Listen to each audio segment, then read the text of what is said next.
Binuksan kamakailan ang dalawang art exhibit na nagpapakita ng angking galing ng mga Pilipino visual artist.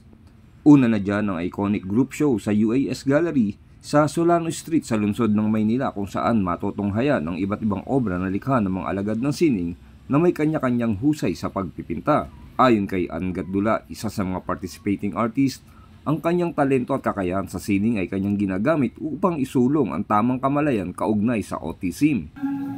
My inspiration doesn't come from any other things.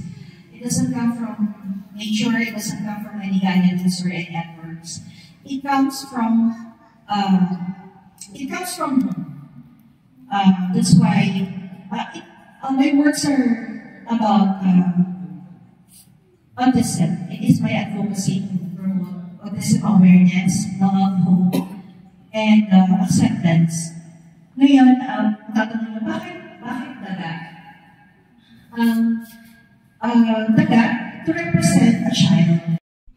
At gayon din naman ay nagdaos naman ng artist reception ang group show na tinawag na Sari-Saring Kulay sa Buenas Artes Gallery sa Quezon City.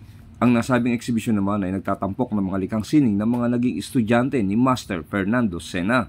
Ayon kay Sena, nakatutuwa na kahit pa sa kabi-kabila ang mga political rally sa iba't ibang panig ng Kamaynilaan, ay naidaos pa rin ang pagtitipon ng mga alagad ng sining upang bigyang pugay ang mga magagandang bagay sa ating paligid kabila ng mga nangyayari sa ating bansa. So instead of thinking of the rally, why don't we think of our art? No? Because when you do something that is beautiful, yung mga masamang gawain sa isip ay hindi na ipapasok yan. So I would like to congratulate everybody that you again participate in this particular exhibit, because even if thousands of rallies or thousands of provinces, they cannot stop us from doing our artwork. Kaya tayo kasi mga artists, dapat tuloy-tuloy lang pipinta natin. And then natutuwa ako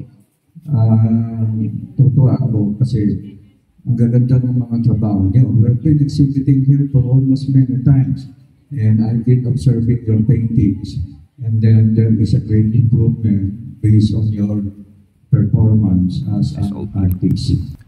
Ako, si Chris Lucas, nag-uulat para sa Sining Pilipinas.